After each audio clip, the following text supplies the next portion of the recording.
gentlemen, is the MG Hector Plus. Claim to be bigger, ज़्यादा बेहतर, ज़्यादा spacious और फैमिली बायर्स के लिए ज़्यादा सेंसिबल. But is it? आज वही हम पता लगाने वाले हैं. खम्मागणी देवियों सज्जनों, my name is Vikas Yogi. You're watching Ice Studio, and here's everything that you need to know about the MG Hector Plus.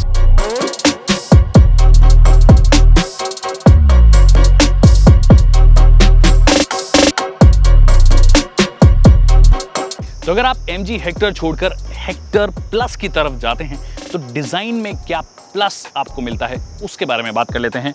तो जो सबसे ज़्यादा बदलाव है, इनफैक्ट जो मोटे मोटे 90% जो बदलाव है वो आपको इस गाड़ी के फ्रंट में ही नज़र आते हैं. अगर आप लुक्स के तौर पे देखें, एक्सटीरियर के तौर पे अगर आप देखें, जैसे कि ग्रिल जो है वो आपको अलग नज़र आएगी यहाँ पे, जो कि काफ़ी ब्रॉड लगती है, काफ़ी प्रोमिनेंट लगती है.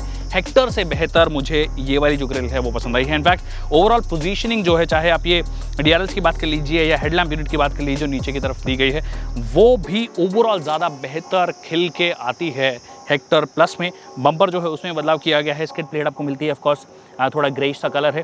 तो ओवरऑल फ्रंट जो है वो काफ़ी अलग लग रहा है और काफ़ी अच्छा लग रहा है मुझे हेक्टर के मुकाबले. हेक्टर प्लस को साइड से अगर आप देखेंगे तो डिजाइन के तौर पे कोई तब्दीलियां नहीं है, क्योंकि फ्रंट और रियर बम्पर को रीडिजाइन किया गया है. तो उसकी वजह से लंबाई लगभग 65 मिलीमीटर बड़ी है. हालांकि व्हील बेस में कोई बदलाव नहीं है.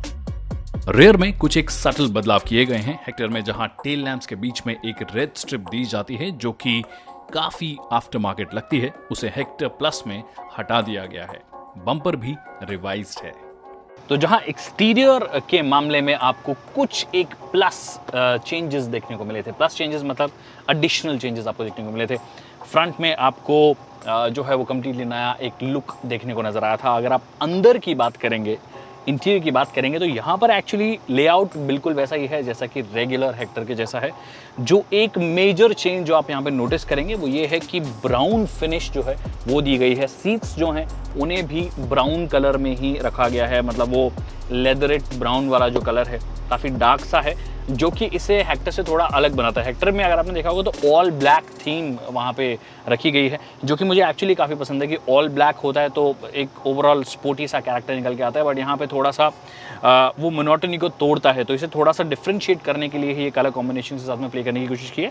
बट जहाँ तक मटीरियल्स की बात है, मटीरियल्स में कोई चेंज नहीं किया गया, बिल्कुल एग्जैक्टली वही है. इनफैक्ट ये जो डैशबोर्ड पे ये सॉफ्ट टच मटीरियल वाला जो एरिया है, ये बिल्कुल सेम आपका फैब्रिक है या मटेरियल यूज़ किया है, सिर्फ कलर जो है उसे चेंज किया गया है. सेम स्टीयरिंग व्हील की भी अगर बात करूँ तो स्टीयरिंग व्हील भी बिल्कुल सेम है, कोई बदलाव यहाँ पे आपको नहीं मिलता है. दैट मीन्स अभी भी आपको टिल्ट और टेलीस्कोपिक दोनों एडजस्टमेंट के लिए ऑप्शन मिलता है. हालांकि कुछ एक चेंजेस जो मैं एक्सपेक्ट कर रहा था वो हो सकते थे. उसमें सबसे इंपॉर्टेंट था ऑटो डिमिंग IRVM, जो कि अभी भी नहीं दिया गया, जो कि काफ़ी डिसअपॉइंटिंग है. कि अगर आप टॉप इन वेरिएंट में और हेक्टर प्लस जो कि हेक्टर से ऊपर बैठेगी उसमें अगर आप ये फीचर नहीं दे रहे हैं तो काफ़ी डिसअपॉइंटिंग है. बहुत सी बेसिक कार्स में भी आपको मिल जाता है. बाकी अगर आप फीचर्स की बात करोगे तो फीचर्स से पहले भी लोडेड थी, मतलब रेगुलर हेक्टर भी लोडेड थी. हेक्टर प्लस में भी आपको वही देखने को मिलता है. ट्रैक्शन कंट्रोल है, क्रूज कंट्रोल दिया गया है, बाकी 360 डिग्री कैमरा आपके लिए मिलता है. कनेक्टेड कार टेक्नोलॉजी फीचर्स जो हैं वो बहुत सारे आपको दिए गए हैं. अब ये कहा गया है कि जो इंफोटेनमेंट सिस्टम है उसे थोड़ा अपडेट किया गया, ज़्यादा सीमलेसली काम करता है. हालांकि कुछ कमांड जब मैं दे रहा था तो अभी भी अंडरस्टैंड करने की जो इसकी कैपेबिलिटीज़ है उतनी अच्छी नहीं है. इससे सस्ती बहुत सी कार्स आती हैं जो ऑडियो कमांड्स को ज़्यादा बेहतर तरीके से इंडियन डायलेक्ट में इनफैक्ट आप बोलते हैं तो भी समझ जाती है. यहाँ पे थोड़ी सी मुझे कमी नज़र आई है. बाकी टच रिस्पॉन्स वगैरह ठीक है, थोड़ा और डेफिनेटली बेहतर हो सकता था. कई जगह अभी भी मुझे हल्का सा लैगी लगता है. जब आप लगातार काम करते रहते हैं तो थोड़ा लैगी लगता है मुझे इसका टच स्क्रीन. और जो 360 डिग्री कैमरा में जो कैमराज यूज़ किए हैं उनकी क्वालिटी उतनी कुछ खास आपको नज़र नहीं आती है इस पूरी टच स्क्रीन की अगर मैं बात करूँ. बाकी इंस्ट्रूमेंट क्लस्टर जो है वो बहुत अच्छे कलर कॉम्बिनेशन यहाँ के उसके साथ में प्ले करने की कोशिश की है और बहुत ही क्लियरली यहाँ पे वो चीज़ नज़र आती है. तो लोडेड है डेफिनेटली. और हम इंडियंस का फेवरेट फीचर सनरूफ, तो पैनोरामिक सनरूफ आपको दिया गया है. बड़ा सा सनरूफ है, काफ़ी एयरी सी फील इस गाड़ी को देता है. ऑलरेडी काफ़ी एयरी सी फील है इस गाड़ी में. बहुत बड़ी है ये गाड़ी, लगभग 4.7 मीटर्स के आसपास इसकी लंबाई है, जो कि डेफिनेटली इसे अपने सेगमेंट की सबसे बड़ी कार्स में से बनाता है. मतलब इस प्राइस ब्रैकेट की सबसे बड़ी कार्स में से इसे बनाता है. अगर आप फ्रंट सीट कंफर्ट की बात करोगे तो कोई चेंज नहीं है, बिल्कुल सेम सीट है. कलर जैसे कि मैंने कहा बदल दिया गया है. एक चंकी सा आर्मरेस्ट भी आपको यहाँ पे मिलता है. और ये जो ड्राइवर साइड सीट है आप उसे इलेक्ट्रिकली एडजस्ट कर सकते हैं, ऊपर नीचे कर सकते हैं, आगे पीछे कर सकते हैं, अपने तरीके से जिस भी कंफर्ट जोन में आना हो आप आ सकते हैं। सेम आप ORVM जो है उसे भी एडजस्ट कर सकते हैं। तो फ्रंट का जो एक्सपीरियंस है, सीटिंग एक्सपीरियंस है, उसमें कोई बदलाव नहीं है, बट जो इसे हेक्टर से अलग बनाता है, इसे प्लस बनाता है, वो अब चेकआउट करते हैं। चलते हैं इसकी रियर सीट्स पे। ये है MG हेक्टर प्लस की पंक्ति संख्या 2, रो नंबर 2, जहां पर आपको ऑफकोर्स नज़र आ रहा होगा कि कैप्टन सीट्स आपको दी गई हैं। जो रेगुलर हेक्टर अगर आप लेते हैं तो आपको बेंच सीट मिलती है, क्योंकि वो 5 सीटर है ऑफकोर्स, और वो एक 5 सीटर के तौर पे भी काफ़ी स्पेशियस है। यहाँ पर ये 6 सीटर बनाने की कोशिश की है, इसलिए इनको कैप्टन सीट रखा गया है, जो कि मेरे हिसाब से कंफर्ट को बढ़ा देती है इस गाड़ी के। और जगह की कमी कभी रही ही नहीं है हेक्टर में। एक्चुअली बहुत बड़ा व्हील बेस है और ओवरऑल काफ़ी लंबी गाड़ी है। अगर आप देखोगे तो मेरे पास नी रूम जो है बहुत सारा है, लेग रूम जो है बहुत सारा है, और सीट के नीचे आप उसे और स्ट्रेच कर सकते हैं। तो that way I think it's pretty sorted, काफ़ी स्पेशियस सी ये लगती है। और ये वाली सीट को आप आगे और पीछे भी कर सकते हैं। आगे पीछे आप क्यों करेंगे? इसलिए करेंगे क्योंकि अगर पीछे वाला नॉर्मल हाइट का है और उसे थोड़ा और नी रूम चाहिए तो वो आप दे सकते हैं इसे आगे पीछे करके। अगर पीछे कोई नहीं बैठ रहा है तो आप इस सीट को पूरा इस तरीके से रिक्लाइन कर सकते हैं। अच्छी सी रिक्लाइन हो जाती है, इनफैक्ट आप प्रॉपर सो सकते हैं इस गाड़ी में, इतना ये रिक्लाइन हो जाती है।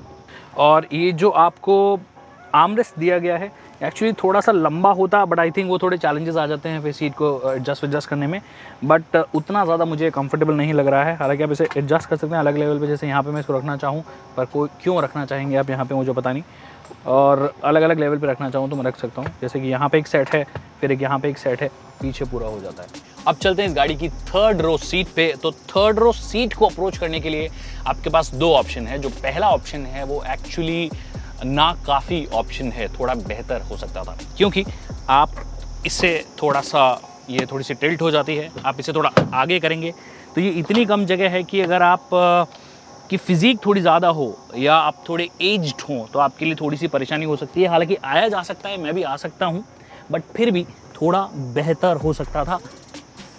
तो जो पहला ऑप्शन है थर्ड रो सीट को अप्रोच करने का, वो मुझे थोड़ा अनकंफर्टेबल लगा, स्पेशली जैसे कि मैंने कहा कि अगर आप एज्ड हैं या फिर आपकी फिजिक अच्छी खासी है तो पीछे जाने में परेशानी आपको डेफिनेटली होने वाली है। तो अगर वो वन टच टम्बल टाइप कुछ हो जाता या ये ढंग से और ज़्यादा फोल्ड हो जाती तो बेहतर होता, और इतने पैसे अगर आप दे रहे हैं तो आप वो उम्मीद भी करते हैं, बट यहाँ पर नहीं दिया गया है।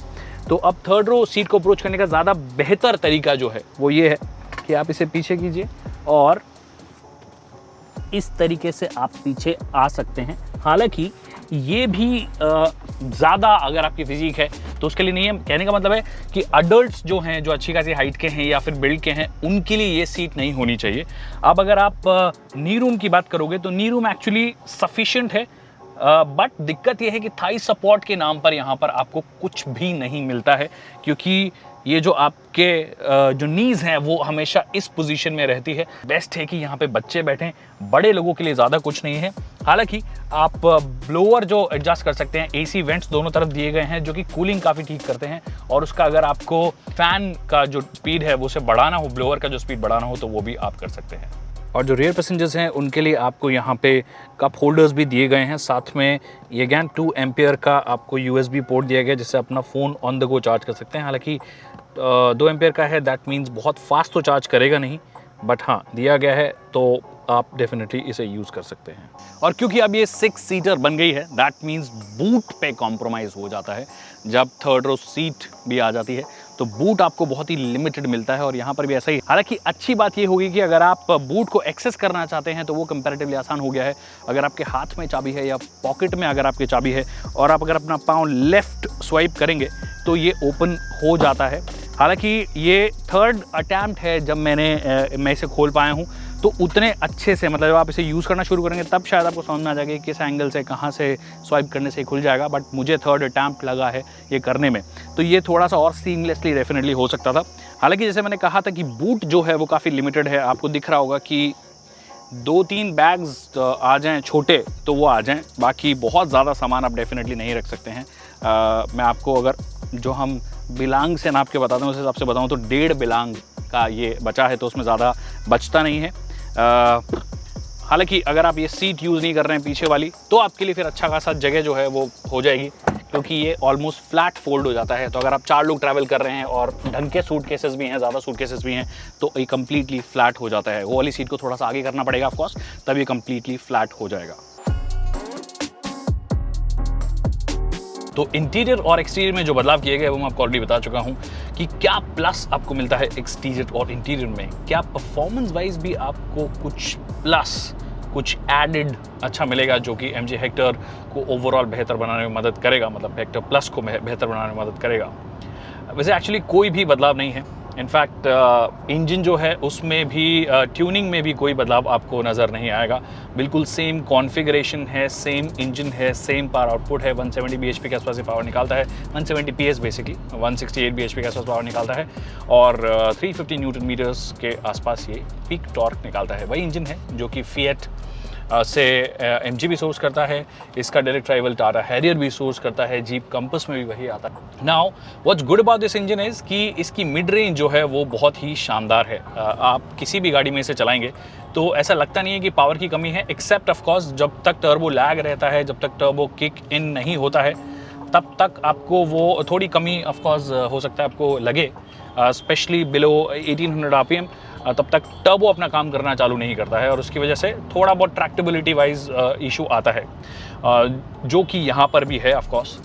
अब एक और चीज़ जो मुझे इस इंजन के साथ में पसंद नहीं है वो ये कि ये इंजन जिस भी गाड़ी में आता है उन सभी गाड़ियों में क्लच जो है, क्लच काफ़ी भारी होता है और क्लच का ट्रैवल, स्पेशली इस गाड़ी में तो क्लच का ट्रैवल भी ज़्यादा है। तो क्लच ट्रैवल अगर ज़्यादा होता है और क्लच भारी भी हो तो अगर आपने कसरत नहीं की हो तो वो आपकी कसरत हो जाती है, तो उससे थोड़ा लाइट कर दिया जाता तो थोड़ा ईज़ ऑफ ड्राइविंग के हिसाब से मदद करता। उसके अलावा ईज़ ऑफ ड्राइविंग की अगर हम बात करें तो बाकी सब फैक्टर्स, चाहे ओवरऑल विजिबिलिटी की बात हो जो कि हेक्टर की भी एक खास बात है और क्योंकि ये सेम ही गाड़ी है, 6 सीटर वर्जन है उसका, तो वो उसमें कोई कमी आपको नज़र नहीं आती है। डिस्पाइट द फैक्ट कि गाड़ी काफ़ी लंबी है, एक्चुअली 4.7 मीटर्स के आसपास लंबाई है, जो कि सेगमेंट की सबसे बड़ी गाड़ी इसे बनाता है। उसके बाद भी इसे चलाना काफ़ी इजी है क्योंकि of course front wheel drive setup है, एक मॉडर्न आर्किटेक्चर का इस्तेमाल हुआ है जो regular car like, city car like feel जो होती है जब आप शहर में चलाते हैं वो आपको ये देता है। और जैसे ही आप हाईवे पे जाते हैं तो ठीक ठाक स्टेबिलिटी है, बहुत अच्छी नहीं है। मेरी उम्मीद ये रहती है कि ज़्यादा स्टेबल हो, जैसे कि टाटा हैरियर फॉर एग्जाम्पल या जीप कंपस जो है उनकी स्टेबिलिटी काबिल तारीफ बात है। ये मुझे थोड़ी बम्पी लगती है ऑनेस्टली। उसका एक रीज़न ये भी है कि गाड़ी बहुत लंबी है, हालांकि व्हील बेस इसमें चेंज नहीं हुआ है, हेक्टर के बराबर ही है, बट हेक्टर अपने आप में काफ़ी थोड़ी मुझे बाउंसी लगती है। और अगर कॉर्नर्स की बात हो तो आप एंथुजियास्टिकली बिल्कुल चलाने की इसे कोशिश ना करें, बिल्कुल होशियारी ना दिखाएं, क्योंकि वहाँ पर इसमें आपको कमी नज़र आएगी, आपको उतना ज़्यादा कॉन्फिडेंस नहीं आता है। अगर आप हाई स्पीड टर्न ले रहे हैं तो वहाँ पे थोड़ी दिक्कतें आपको आ सकती है। बिसाइड्स दैट जो जैसे कि मैंने कहा कि ईज़ ऑफ ड्राइविंग के हिसाब से काफ़ी अच्छा है। आप इनफैक्ट नए ड्राइवर भी हैं और इतनी बड़ी गाड़ी आपने अभी तक नहीं चलाई है, तो ये सबसे इजी गाड़ियों में से है चलाने के लिहाज से, एक्सेप्ट ऑफ कोर्स जो मैंने 1-2 कमियां बताई।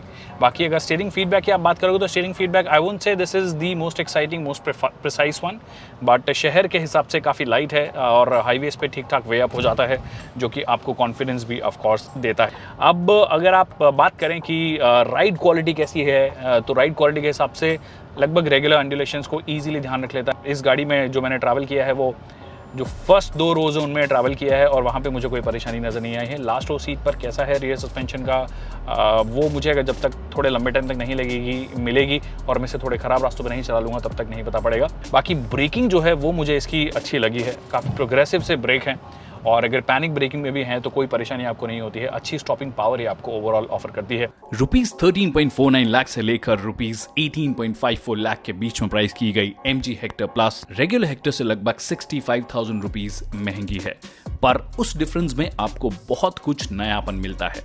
That's it people on the MG Hector plus. अगर आपको वीडियो पसंद आया है तो इसे लाइक करना और शेयर करना ना भूलिएगा। Thank you so much for watching this video.